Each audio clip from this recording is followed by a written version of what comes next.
A missão de Deus para as igrejas protestantes do século XVI era esclarecer as condições erradas de Deus, que Satanás tinha promovido através do paganismo e catolicismo romano. Grandes homens como John Wycliffe, William Tyndale, John Knox, Martin Lutero acenderam a tocha espiritual da verdade na Idade Medieval. Mas depois que estes grandes reformadores morreram, seus seguidores não continuaram a avançar a reforma doutrinária no lugar deles, assim como os judeus e a Igreja Católica.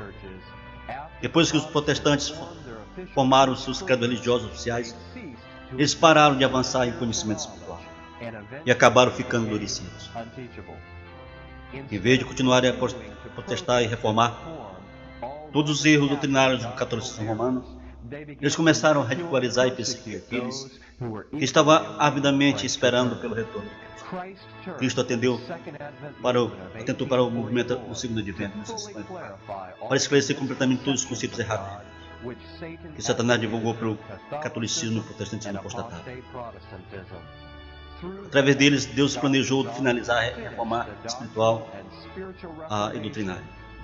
Começaram pelos reformadores protestantes do século XVI. Em 1844, Deus propôs construir uma igreja como em nenhuma outra geração. Grandes homens como William Miller, Joshua Hewlett, Joseph Bates, James White, J.H. Wagner, William Smith, J.N. Andrews foram especialmente usados por Deus para reenfatizar os grandes tesouros da verdade bíblica, que foram enterrados debaixo do entulho do erro papais da tradição. Deus também deu mensagens especiais de encorajamento e advertência, e direcionamento profético através do ministério de Ellen White. Através desse povo, Deus procurou defender a sua lei perante o mundo, para contestar completamente os princípios do seu governo, como os de Satanás. Através desse povo, Deus procurou iluminar a terra com o conhecimento de seu glorioso caráter de amor e justiça, expondo assim os enganos encobertos de Satanás para sempre.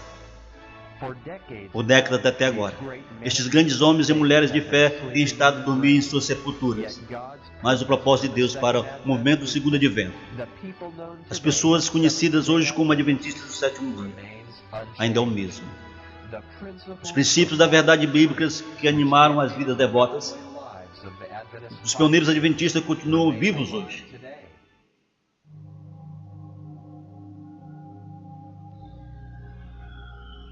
O Alfa.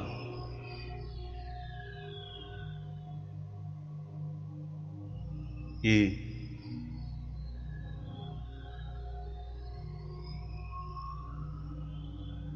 o Ômega.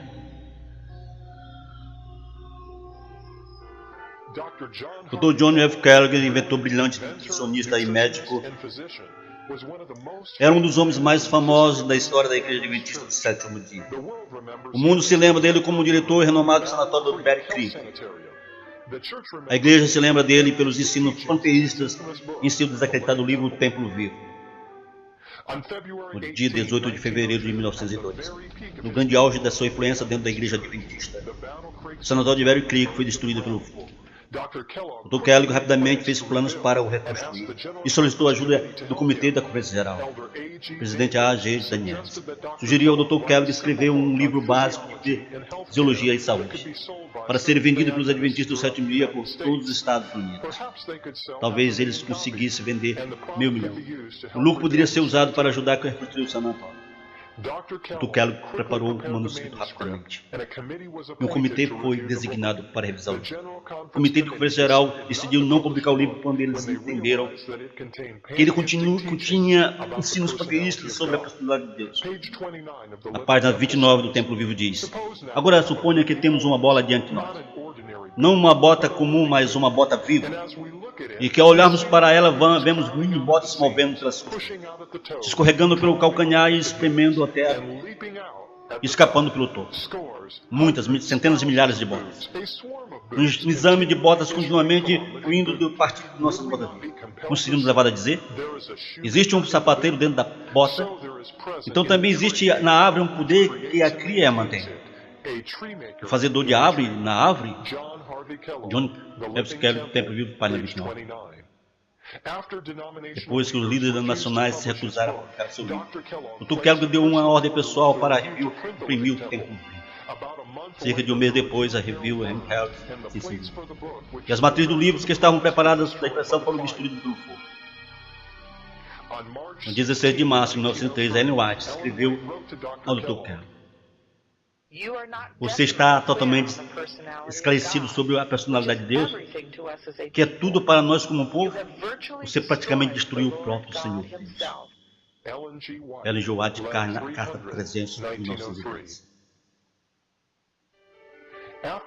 Depois da destruição da matriz do livro e do incêndio da Review, muitos esperavam que o Dr. Kellogg não publicasse mais o Templo Vivo.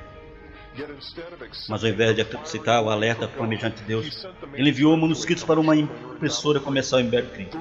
3.000 cópias do livro foram impressas e começaram a circular largamente entre os adventistas do sétimo dia. Nós geralmente subestimamos o poder e a influência do Dr. Kellogg dentro da igreja adventista do sétimo dia. O Alfa não era apenas uma crise doutrinária, mas também um jogo que ameaçou dividir permanentemente a igreja adventista. Muitos aceitaram o ensino de Kellogg como uma nova luz. O próprio Kellogg manteve que ele só estava o que Ellen White havia ensinado durante anos. Em outubro de 1903, a discussão chegou a uma crise, onde o Conselho do Outono do Comitê da Conferência Geral, próximo ao encerramento, o presidente Daniel recebeu 2 cartas de Ellen White, que especialmente denunciava os ensinos contidos no Templo Vivo. Nesse momento, a discussão voltou-se a favor da verdade. Dr. Kellogg prometeu revisar o livro do Templo Vivo, remover tudo que fosse de natureza teológica. Mas poucos dias após aquele encontro, Dr. Kellogg escreveu a bula defendendo o Templo Vivo. Até onde eu entendo sobre a dificuldade encontrada no Templo Vivo, é que a coisa toda pode ser resumida nesta questão. É o Espírito Santo uma pessoa? Você diz que não. Eu tinha achado que a Bíblia diz que sim, pelo fato de que o pronome pessoal ele é usado em referência ao Espírito Santo. A irmã White usa o pronome ele mencionou em diversos textos que o Espírito Santo é a terceira pessoa da divindade. Como o Espírito Santo pode ser a terceira pessoa e não ser pessoa nenhuma, é difícil para eu enxergar. J. Kellogg para Butler, 28 de outubro de 1903.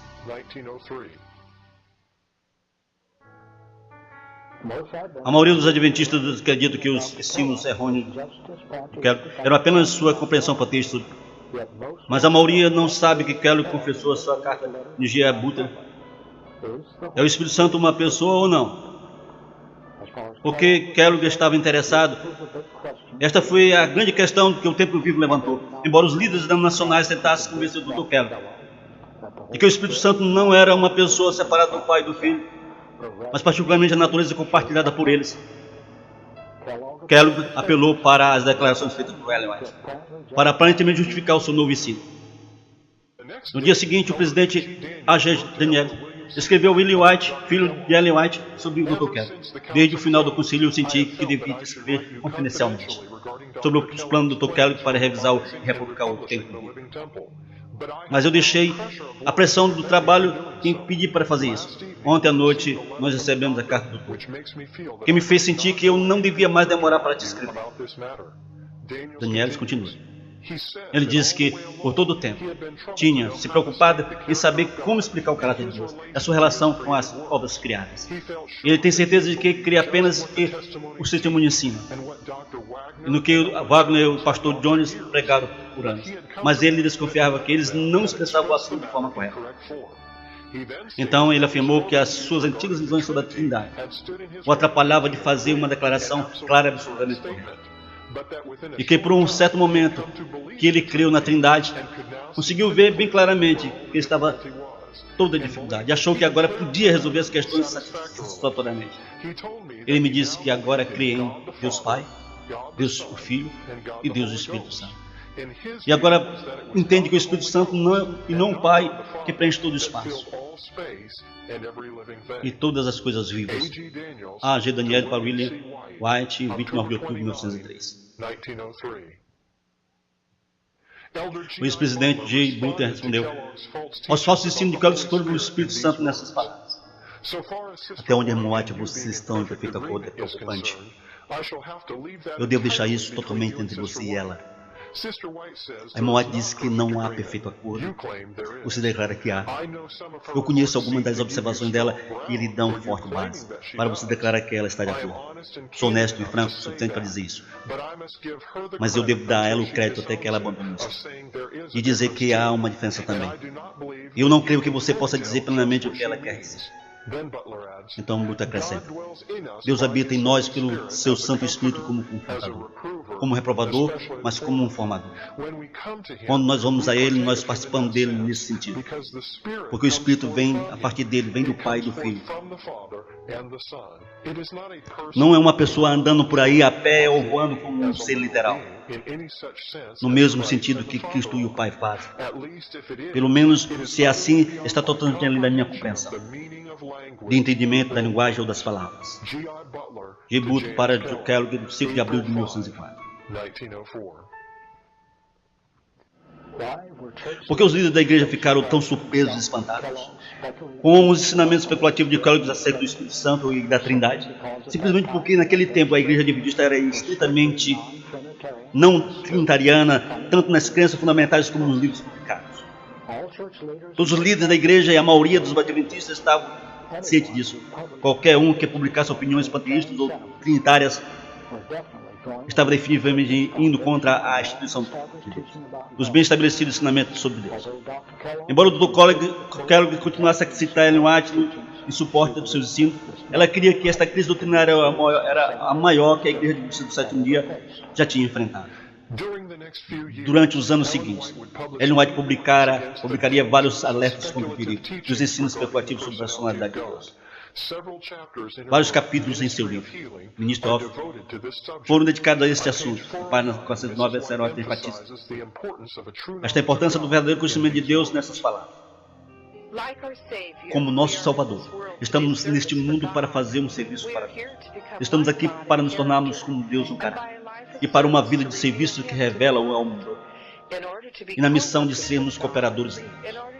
A missão de nos tornarmos com ele e revelar o seu caráter. Nós devemos conhecê-lo satisfatoriamente. Não devemos conhecê-lo como ele se revela. O conhecimento de Deus é a base de toda educação verdadeira e todo serviço verdadeiro. Esta é a única verdadeira proteção contra a tentação. É somente isto que pode nos fazer como Deus no caráter. Este é o conhecimento necessário para todos que trabalham para reerguer outras pessoas. Transformação do caráter, pureza de vida, eficiência no serviço, adesão aos princípios corretos, tudo depende de um correto conhecimento de Deus. Este conhecimento é a preparação essencial, tanto para esta vida como para o porvir. Ellen White, Ciência do Bom Viver, página 409. Em 1904, Ellen White publicou um artigo intitulado Fundamento de Nossa Fé, mensagem escolhida volume 1, página 201. Este artigo, ela adverte: como povo, estamos nos firmando na plataforma da verdade eterna, que tem resistido ao teste e ao exame. Estamos a sustentar os pilares verificáveis da nossa fé. Os princípios da verdade que Deus nos revelou são nossos únicos réus fundamentos. Eles fizeram de nós o que nós somos. Então ela diz: eu tenho sido instruída pelo mensageiro celeste que alguns dos raciocínios do livro Templo Vivo são faliciosos, que tal raciocínio desencaminhará as mentes daqueles que não estão profundamente firmados nos princípios fundamentais da verdade presente. Ela introduz aquilo que não passa de uma especulação acerca da personalidade de Deus e onde sua presença está. Ninguém nesta terra possui o direito de especular nesta questão. Então ela adiciona: teoria espiritualista sobre a personalidade de Deus, seguindo as lógicas conclusões deles, derrubam toda a eficiência cristã. No mesmo artigo, Ellen White chama as especulações de Dr. Kellogg sobre Deus como alfa o início das heresias fatais. Além disso, ela também prediz que o ômega, o final destas heresias doutrinárias, seria introduzido na igreja em algum tempo no futuro. Ela escreve: não se engane, muitos se afastaram da fé, dando ouvidos a espíritos sedutores e doutrinas de demônios. Agora temos diante de nós o alfa deste perigo. O ômega será de uma natureza mais impressionante. Mensagem escolhida do volume 1, página 197. Mais uma vez, na página 203, nós lemos a sua previsão sobre o ômega. O templo vivo contém o alfa destas teorias. Eu soube que o ômega se sucederá em pouco tempo e temi pelo nosso povo. Mensagem escolhida, volume 1, página 203. Ellen White profetizou que o ômega das heresias doutrinárias entraria na igreja. No mesmo artigo, ela também prediz os terríveis resultados e consequências que esta mudança doutrinária iria fazer. O inimigo das almas está tentando trazer a ideia de que uma grande reforma devia tomar lugar entre os adventistas do sétimo dia. E que esta reforma deveria consistir em desistir das doutrinas que se firmaram como os pilares da nossa fé e se engajar em um processo de reorganização. Se esta reforma fosse feita, qual seria o resultado? Os princípios da verdade que Deus, em sua sabedoria, deu à igreja remanescente seriam descartados. Nossa religião seria mudada. Os princípios fundamentais que sustentam a obra pelos últimos 50 anos seriam considerados como erro. Uma nova organização seria estabelecida. Livros de uma nova linha seriam escritos. Um sistema de filosofia intelectual seria introduzido. Os fundadores desses sistemas iriam pelas cidades e fariam um trabalho incrível. O sábado, logicamente, seria levianamente observado, como também o Deus que o criou. Nada seria permitido opor-se ao novo movimento. Os líderes ensinariam que a virtude é melhor do que o vício, mas com Deus sendo removido, eles colocariam a sua dependência no poder humano, que sem Deus não tem valor. Os fundamentos deles seriam construídos na areia. Os ataques e as tormentas varreriam a estrutura. Quem tem autoridade para começar um movimento como esse? Temos nossas Bíblias, temos nossas experiências, atestado pelo trabalho miraculoso do Espírito Santo. Nós temos uma verdade que não se admite negociar. Nós não iremos rejeitar tudo aquilo que não está em harmonia com esta verdade. Mensagem escolhida, volume 1, página 204, 205.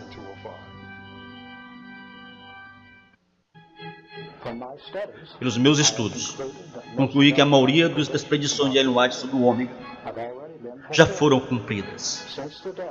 Desde a morte de Ellen White, os líderes adventistas mudaram radicalmente. Ensinos fundamentais, adventistas fundamentais. Estas grandes mudanças foram tão graduais através dos anos, que somente muitos poucos membros perceberam o que estava acontecendo. Uma grande mudança veio em 1931, quando uma nova declaração de crenças foi escrita e promovida em relativo segredo. Outra importante mudança veio durante o ano dos anos 50, quando os líderes adventistas mantiveram conferências com vários líderes do protestantismo evangélico, para que a igreja adventista fosse reconhecida pelas igrejas protestantes. A não ser classificada por eles como uma seita perigosa, devia mudar certos ensinos.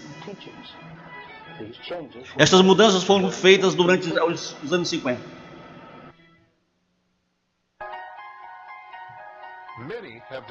Muitos têm debatido sobre o que o ômega das heresias mortais realmente seria. Teria ele já entrado nos ensinos da igreja adventista? Ou nós deveríamos ficar esperando que esses falsos ensinos cheguem algum dia? Para responder estas questões vitais, precisamos simplesmente fazer outra. Os adventistas do sétimo dia mudaram alguns de seus ensinos fundamentais sobre a personalidade de Deus nos últimos 83 anos, desde a morte de Ellen White? E só líderes da denominação confirmam uma única mudança doutrinária feita. Você se lembra quando Ellen White predisse? Seria de uma natureza mais impressionante? O editor da review, William Johnson, usando as exatas palavras de Ellen White, conta-nos abertamente qual a mudança doutrinária é. Alguns adventistas hoje pensam que nossas crenças permaneceram inalteradas ao longo do tempo. Ou então tentam voltar o relógio para algum ponto onde tínhamos tudo perfeito. Mas todas as tentativas de recuperar o tal adventismo histórico falham em vista dos fatos da nossa herança. As crenças adventistas mudaram pelos anos sob o impacto da verdade presente. Mais impressionantes são os ensinos acerca de Jesus, nosso Salvador e Senhor. A visão trinitariana de Deus agora parte de nossas crenças fundamentais. Não era normalmente aceita pelos pioneiros adventistas, mas hoje alguns não aceitam. William Johnson, Review, 6 de janeiro de 1994, página 10. Toda declaração de fé adventista durante a vida de Ellen G. White era distintivamente não trinitariana. No livro Seals, líder da igreja admite este fato pelos dizeres: a declaração de crença de 1872 era não obrigatória, e a proposta de fazer um manual da igreja foi rejeitada em 1873. O fato de que a primeira declaração de crença, ainda que não oficial, se não trinitariana, é digno de nota.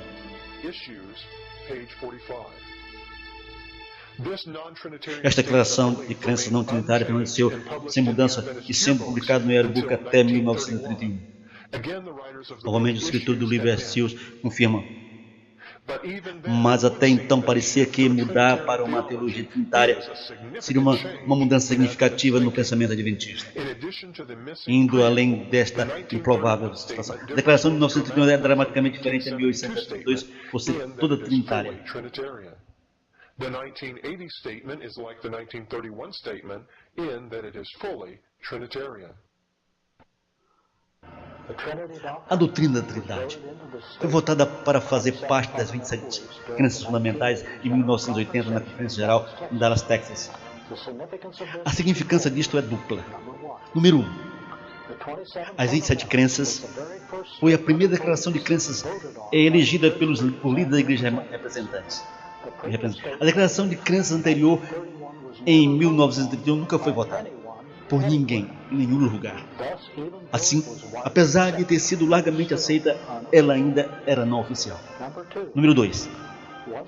Uma vez que as 27 crenças fundamentais se tornaram o padrão doutrinário para o membro da igreja e para a sua desassociação, qualquer um que acreditasse como os pioneiros adventistas seria desassociado, devido às suas visões não trinitárias.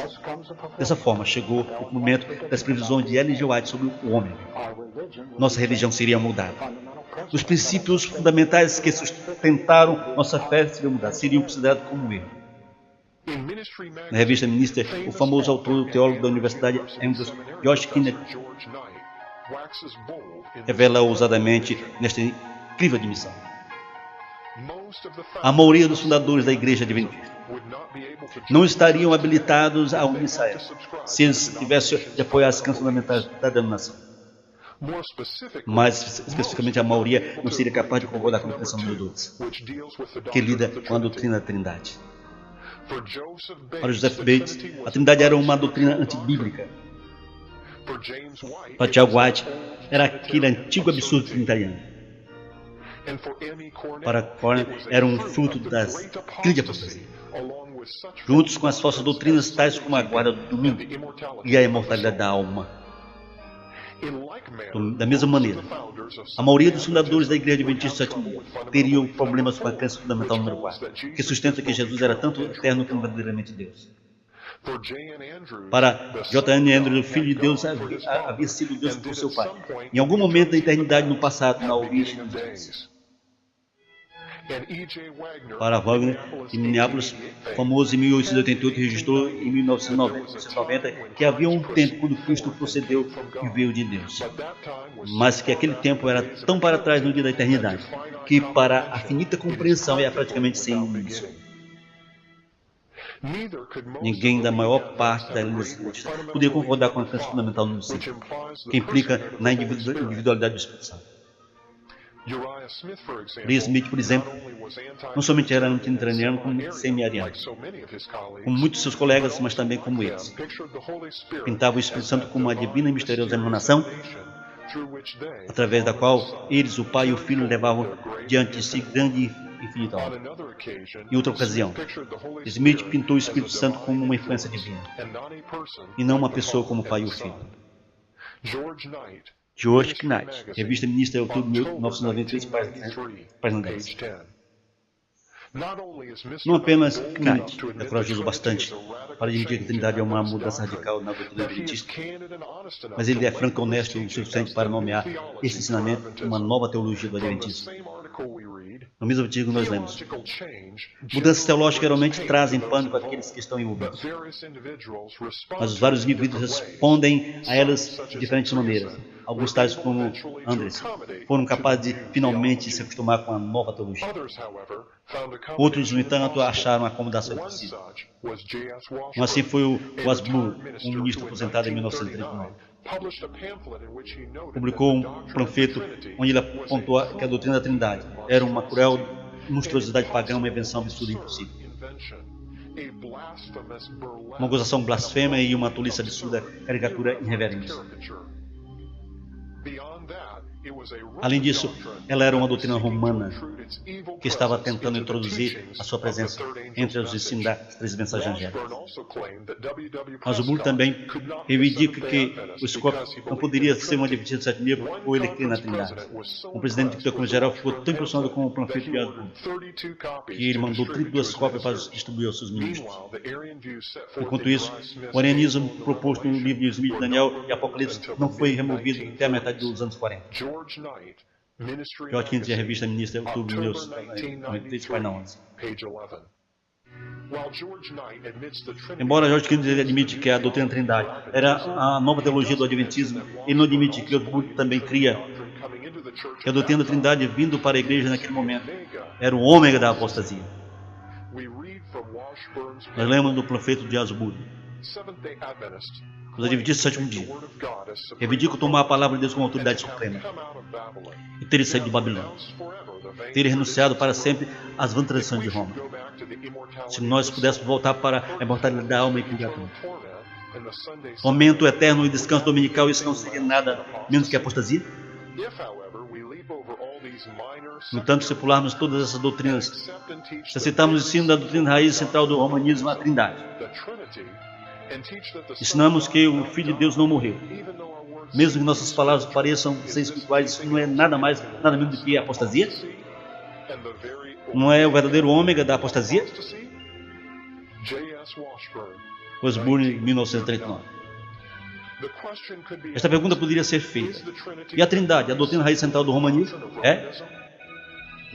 Deixemos o catolicismo falar por ele mesmo. No Manual do Católico de hoje, página 16, nós lemos: o mistério da Trindade é a doutrina central da fé católica. Sobre ele está baseado todos os outros ensinos da igreja. Manual do Católico hoje, página 16. Seria possível que a igreja do sétimo dia tenha rejeitado as verdades bíblicas a respeito da personalidade de Deus e aceitado a doutrina central da fé católica em seu lugar? Se os pioneiros adventistas não poderiam fazer parte dessa igreja por suas visões não trinitárias, o que isso quer dizer? Quer dizer uma de duas coisas.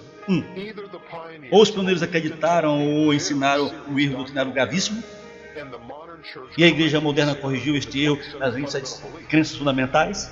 Ou dois, a crença não trinitária dos pioneiros era a verdade bíblica correta sobre Deus, e a igreja moderna rejeitou esta verdade a favor da mentira papal. Dois destacados líderes da igreja adventista exemplificaram esta confusão e especulativa nova teoria sobre Deus. As 27 crenças fundamentais do Adventismo do sétimo dia não são invenções feitas por homens.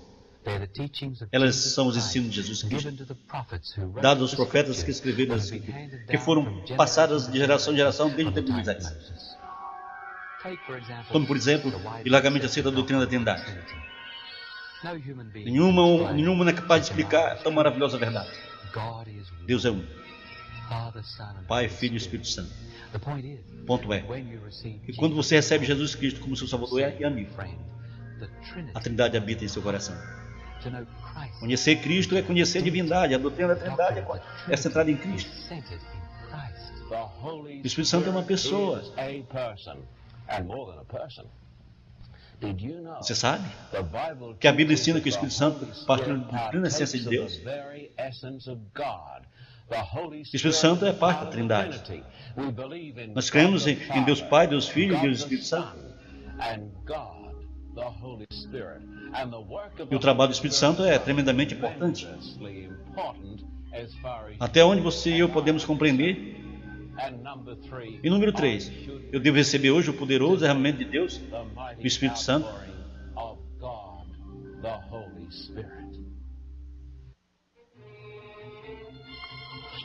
Declarações como esta sobre a Trindade e o Espírito Santo foram totalmente estranhas aos primeiros adventistas. Porque a igreja adventista mudou a sua posição sobre a Trindade. Por quê? A resposta padrão da denominação é simplesmente: todos os pioneiros adventistas estavam errados. Os adventistas modernos mudaram esta crença sobre a Trindade porque causa do grande desejo de avançar espiritualmente em harmonia com L.G. White e a revelação bíblica. Isso é verdade? Vamos olhar para o grande quadro.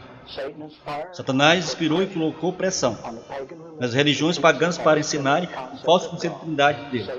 Satanás inspirou os primeiros católicos a se comprometerem com o paganismo e ensinar o falso conceito trinitário de Deus. Falando em pressão, todos aqueles que não se harmonizaram doutrinariamente com o catolicismo foram considerados como hereges, perseguidos, torturados e mortos. O credo católico da Trindade ficou sendo um teste padrão da fé cristã ortodoxa em torno dos últimos 700 anos. A maioria das igrejas protestantes aplicam a doutrina católica da Trindade como principal teste para se comungar. Simplesmente qualquer um que puder apoiar a Trindade é bem-vindo na sociedade ecumênica com os braços abertos. Ao mesmo tempo, qualquer igreja rejeitando a doutrina da Trindade é denunciada e nomeada pelo protestantismo evangélico como uma seita perigosa. Desde o seu início, a primeira igreja adventista não aceitou nem promoveu a doutrina católica da Trindade. Portanto, desde o seu início, o adventismo enfrentou e resistiu às incríveis pressões do catolicismo e das igrejas protestantes para se comprometer e se harmonizar com ele, ou serem rotulados como uma seita perigosa e não cristã para sempre. Por que você acha que a igreja adventista não é mais classificada como uma seita?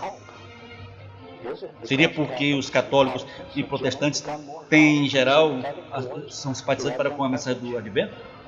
Ou porque nós mudamos a nossa mensagem significativamente bastante para ganhar o seu favor, aprovação e reconhecimento? Agora você sabe a verdadeira razão de por que a igreja adventista mudou sua posição acerca da Trindade. Quero pedir a você, querido amigo, que estude esse assunto como matéria de salvação. Pois de fato, o ômega é isto. To receive information on how to obtain copies of this video or other materials from the Truth About God, you may call 1-304-732-9204. Call now to receive information on printed materials such as The Foundation of Our Faith. This volume of over 230 pages explores 150 years of Christology within Seventh-day Adventism, a must-have for those interested in historic Adventism and the nature of Christ. What did the pioneers believe? This 48-page book is a compilation of quotes from the early Adventist pioneers which reflect the unanimous position of the early Adventist Church concerning the doctrine of the Trinity. Who is telling the truth about God? This 42-page booklet documents what the Bible, Ellen White, and the early Adventist pioneers taught on the doctrine of God, and then in the final 3 chapters provides documentation contrasting that belief with what is found within many of the independent ministries, the Seventh-day Adventist Corporate Church, and Roman Catholicism today. 100 and More Mysteries of the Trinity, a 33-page booklet which presents over 100 paradoxes to the Christian who wishes to believe the doctrine of the Trinity. The Formulation of the Doctrine of the Trinity, a 24-page booklet presenting an account of how the Trinity doctrine came to be considered an orthodox teaching within Christianity. You will be intrigued to learn the events surrounding the formulation of what is supposed to be Christianity's most basic doctrine. The Spirit of Antichrist, a 22-page booklet which lays out the evil nature of the harlot's central doctrine, the Trinity. This booklet clearly shows how the Trinity doctrine is a denial that Jesus is the Son of God and a denial that Jesus Christ actually came in the flesh. Electronic versions of these books are available to download free without cost from the Internet. Please visit our website at smyrna.org and check out the book section. A detailed series of messages on the truth about God is also available on both audio and video cassette formats. Some of the titles include The Love of God, Who is the God of the Bible? The Father and the Son, The Holy Spirit, The Death of Christ, and The Return of the Fourth Angel. These messages are available in two versions, one especially for Seventh-day Adventists and another for non-Adventists which do not use Ellen White's quotations. You may direct all your non-Adventist friends interested in the truth about God and the three angels' messages to our website, especially for them at presenttruth.info.